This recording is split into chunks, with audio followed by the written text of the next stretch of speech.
What is going on, my Super Sandwiches? Rhymestyle here, and today I'm joined by Jadentastic for a Dragon Ball Super discussion. What up, Danny? Hi.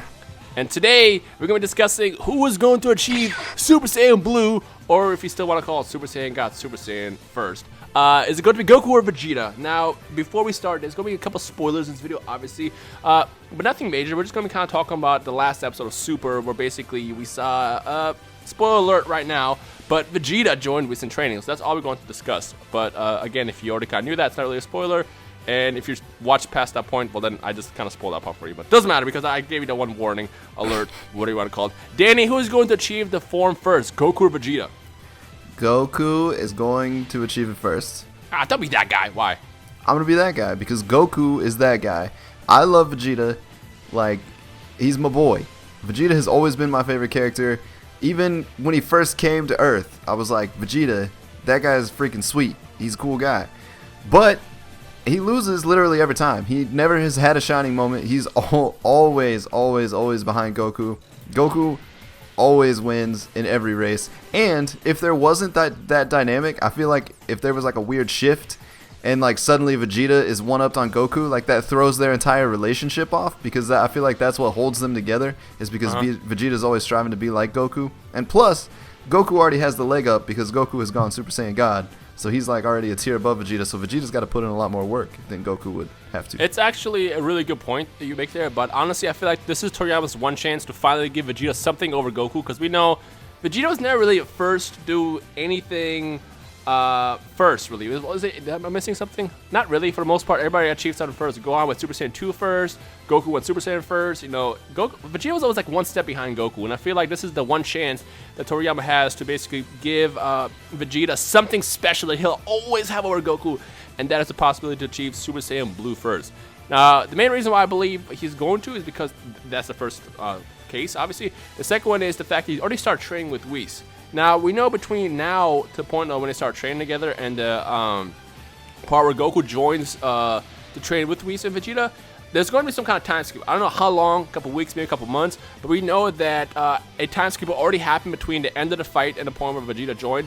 And then we know in episode 17, which is the episode this weekend, Pan's going to be born. And it also says some time has passed. So, I don't know how long, but at least between a couple weeks to a couple months, maybe even a day, who knows, is how much time Vegeta already has over him. And I feel like because of Vegeta's drive, which is something that he always had, he's always had a drive and a purpose to get stronger than Goku, whereas Goku was more about, I just want to get stronger and, you know, test my abilities. Vegeta has the passion to want to pass Goku, and because of that, he might have that, you know, influence. It's going to help him pass Goku and go achieve Super Saiyan Blue first. But then again, you know what'd be hilarious? What if like Vegeta does achieve it first, and then Goku shows up and goes, "Oh, how do you do it? Oh, you just go Super Saiyan? Oh, look at that! I did it too." It could be a funny way to do that. It's like, really? I've been here for months training this, and here you are, you know, popping in there real fast and achieving it over me. That could be kind of funny, I guess. But honestly, when it comes down to it, I feel like just because this could be the one chance that Toriyama kind of gets to give Vegeta one thing, and that is to get the transformation first. I don't know. See, there's like a couple of things that I think would be kind of cool. Like, I don't think it would be that cool for Vegeta to go Super Saiyan Blue first. I think it would be much cooler because I feel like that transformations now are kind of insignificant. I mean, after the first Super Saiyan transformation, and then Gohan going like Super Saiyan 2, and then Goku going Super Saiyan 3, and now we got Super Saiyan God, and we're gonna have Super Saiyan Blue. Like, reaching a new height isn't really the most exciting thing about the show anymore. So I think it would be a lot cooler is if they reach, you know, they reach it about the same time, whoever reaches it first, whatever, Vegeta either stomps Goku out in like a sparring match, or if this, you know, giant inter-universal tournament or whatever, Goku starts to get beat up, and then Vegeta is like, nah, B, and he steps into the ring and he wins the tournament. Like, I feel like that would be the turning point for Vegeta, because right now it's just a transformation. So like, I don't know, and I feel like if Vegeta did do it, he would have that one thing over Goku. But then again, that's their entire relationship. Like, what would Vegeta strive for at that point? And Goku doesn't just train to just train. Like, Goku wants to be the strongest. Goku wants to be the strongest fighter. Because I mean, like, if he didn't, then he wouldn't be always constantly like daydreaming, wanting to go to King Kai's planet. Vegeta wants to be the strongest fighter and strong in the Kakarot. Goku. So I feel like he has two purposes there: to be the strongest, number one, and number two, to pass Goku, because he's always wanted it ever since he got defeated by him on Earth like many years ago. One thing that I will say though is I do think that Vegeta would be much easier to train and much more like hard on himself in terms of like actually trying to achieve it. I will say that I will give Vegeta that, because I mean obviously he was raised as a prince, so he was trained his whole life to be a warrior, and he's literally like, to be completely honest, Goku has had all of this help the whole time. Like he's constantly being trained by like, you know, King Kai or someone is training him, helping him out. Vegeta literally trained himself. The man got on a spaceship and flew to space and landed on a friggin' rock, and he got pissed, and then he went Super Saiyan, and like no one taught him how to do that. So I feel like Vegeta does have that drive. Yeah. And then the gravity training he did above Goku. So I will give that to Vegeta, but I just don't think it's just not very Dragon Ball-esque to have Vegeta do it first. Well, it's gonna be really interesting to see what happens over the next couple episodes. But we want to hear from you guys too, the awesome viewers. Who do you think is going to achieve the first form, the Super Saiyan Blue form first, and why? Let us know in the comment section below. And also let us know how it's going to happen. If you have a theory how it's going to happen, whether it's like, is Goku just going to show up and just have the form automatically? Is Vegeta going to skip Super Saiyan God, like the ritual itself? Because part of me still believes that he won't have to actually do the ritual. Because think about it. If Vegeta is already on Whis' planet, trained to become, I guess, the next level of his, I don't know, strength, whatever you want to call it, maybe a Super Saiyan God, how is he going to do this if he can't do the ritual unless he goes back to Earth? So I feel like part of him did probably absorb the Super Saiyan God powers during the ritual, just not completely as much as Goku did. And because of that, if he trains hard enough, he can actually sustain God Ki, learn it on his own, and then achieve Super Saiyan God Blue on his own, which would be awesome. Like, that would be the one thing that he could always have over Goku as well. So I'm hoping that kind of happens. But again, we'll see how it actually works out when we get to the point.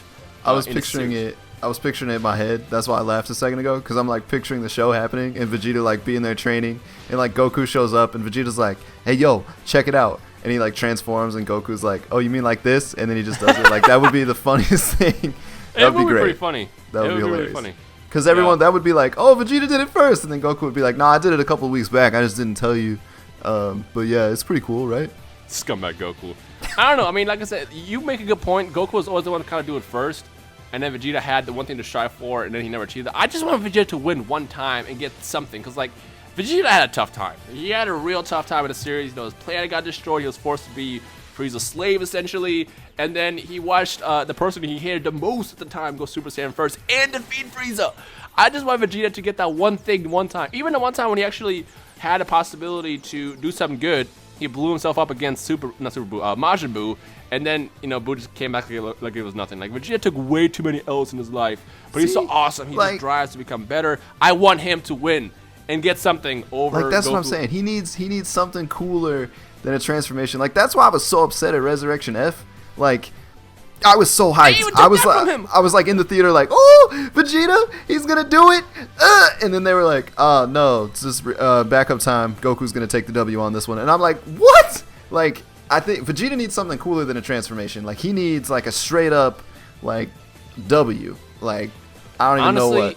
If Goku achieves Super Saiyan Blue first, but Vegeta gets to kill in Dragon Ball Super as opposed to Goku in the movie, I would love that a lot more. I would say that. Oh, that would be great. Like, if they go to the other universe and there's like another Frieza or something, and Vegeta just like stomps him out. Like, not even that. Like, I honestly wish they would change the Resurrection F ending so Vegeta gets to kill. I mean, again, it makes kind of sense what they were going for in that movie. They're trying to show off Whis' time reverse, but like, come on, this is the one opportunity Vegeta had to like. Which, by the way, tell me that's not the biggest cop out of 2015. It was. Just like, but please no. Yeah, I mean, I've already kind of discussed my opinions on that movie. I love the movie. There's a lot of problems with it. I loved it. Holes, it was great. Yeah, it was just that one part where I was like, I'll say that. Like, I think it has a great amount of comedy and fighting. But again, that's a whole other video. I guess for now, just let us know your thoughts. Who's going to achieve Super Saiyan Blue first? And also, since I didn't really discuss this I mean, I talked about it in the video before, and I mentioned it here and there. I want to hear you guys' thoughts on Super Saiyan Blue, because I know a lot of people don't really like it, but if you think about it, names and transformations have never been that clever in Dragon Ball. I mean, this is my first form. This is my second form. Oh, those are the names for the forms. And then we have Super Saiyans. I have Super Saiyan, and Super Saiyan 1, Super Saiyan 2, Super Saiyan 3. Transformations have never even really been, you know, too unique with their names anyways. And if you you really think about it, Super Saiyan Blue is probably more unique than Super Saiyan 1, 2, and 3. But then again, people might have their own opinions on that. So also let us know your thoughts on Super Saiyan Blue as opposed to what it was before Super Saiyan got Super Saiyan. It's funny because, like, it's good, one, because it's shorter. It's not ridiculously long. And, like, throughout the series, they pretty much have the characters name it themselves. And I feel like Toriyama knew that he didn't have good names for it. And that's why Goku literally says, I guess you could call this Super Saiyan 3. Like, it doesn't even really have a technical name. Like, I feel like Toriyama has always said there aren't really different stages of Super Saiyan. Like, it's not Super Saiyan 1, 2, 3. Like, you're Super Saiyan, you're just a more powerful Super Saiyan at this point than you ever were. But people needed something to call it, so they call it 1, 2, and 3. I'm glad you brought that up. I'm glad you brought that because I remember a while back there was an interview with Toriyama that you can look up yourself where he talked about Super Saiyan. He was like, Super Saiyan 1, 2, and 3 isn't really a thing. It's just an extension of Super Saiyan. So it's a good thing. It's a good thing you bring up there. So I mean, I like Super Saiyan Blue. I feel like if it comes down to it, that's what Goku would exactly call the transformation. It's like, oh yeah, it's the blue hair Super Saiyan. Like, it's simple. Yeah. It's something Goku would do, so it makes sense. So I don't know. But again, let us know your thoughts. Who's going to achieve Super Saiyan Blue first? Goku or Vegeta? And then, of course, let us know your thoughts on the name as well. So, Danny, is there anything else? Nope. Nope, not at all? Okay, cool. So, leave a like right below if you enjoyed today's video. Check out Danny in the description below. And we will see all you awesome Super Sandwiches in the comment section below as well. So, yeah. Peace. Bye.